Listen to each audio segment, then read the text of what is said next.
Wednesday, August 23rd of 1995.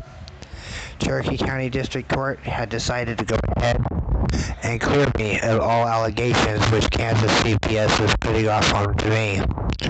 As a victim of government, documentation fraud and perjury and slander and so forth.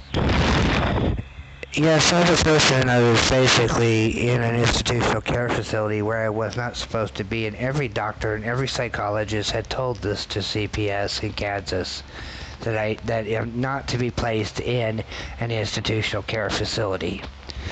They had recommended and stated to the social workers he belongs in a home, not in a state institution.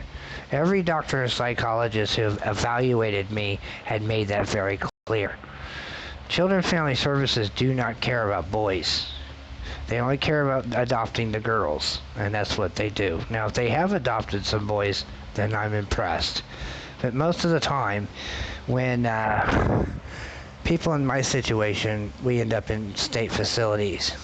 Well, anyways, my mother lived here, and I moved here to this trailer park in Joplin, Missouri, on Zora Street. And I lived here from August 23rd till December 8th, when I had decided to go ahead and leave my mother because she threw a freaking pan across the room when I told her I was going to head off to California to attend college. And that was my plan. Edith Ann Boss, who was the former social worker at Part-2 State Hospital and Training Center, who was the case manager of mine, me and her were sexually involved and intimate while alone in her office. Staff members have caught us touching each other, and my hand was in her pants and all over her breasts and all that stupid shit, which is actually fun, really. There were other staff members also I had interest in, like Patty Margaret, who got kicked off the case because I picked her up and carried her in the back of the building, which to staff people that was wrong and they can't do that, and blah blah blah. Patty Margaret, I could tell, had interest in me sexually because I could tell by her body language. She didn't complain. But anyways,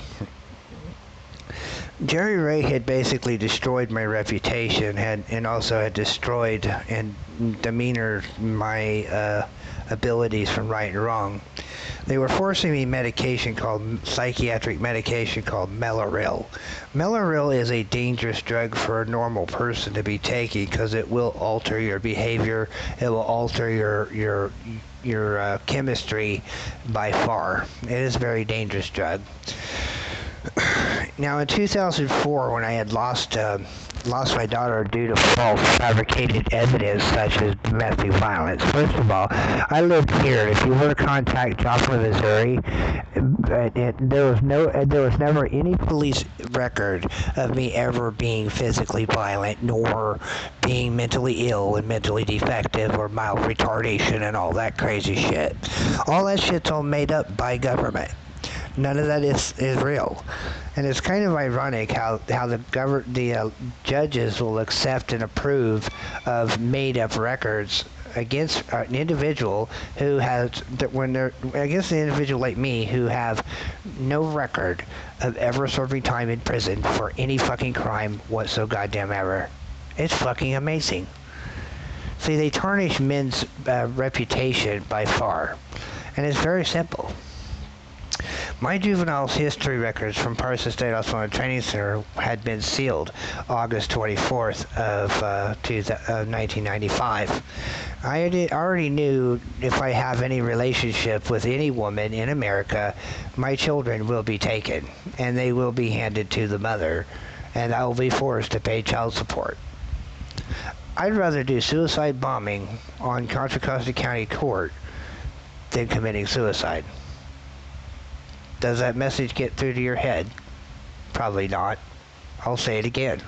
I would rather do a suicide bombing on Contra Costa County Superior Court than taking another person's life, than going around committing murder, domestic violent crimes, doing drugs, alcohol, partying.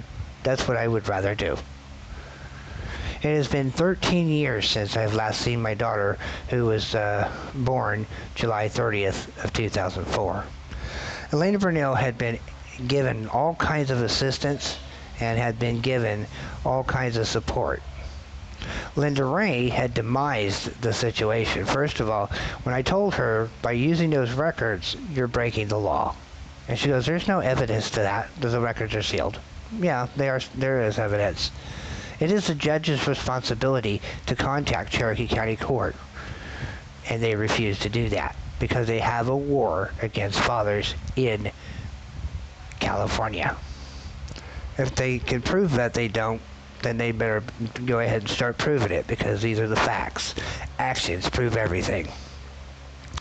They basically are telling me that I don't have the right to go to the doctor, do a medical health checkup. That's one. Two, they're telling me I don't have the right to leave Camara Circle and go sit at Denny's and eat lunch. That's two. Three, they're claiming neglect on what? The only person who was given power of authority was Elena Lucilla Burnell through Christine Magley and the rest of the Concord Police Department, who are now being seen by me as terrorists. Now, I had basically left Parsons State Hospital and Training Center and had never been in a mental institution, period. Now, Lindsay Simpson in 2004 of October had written in her document, in her court report, that I come from a mental institution.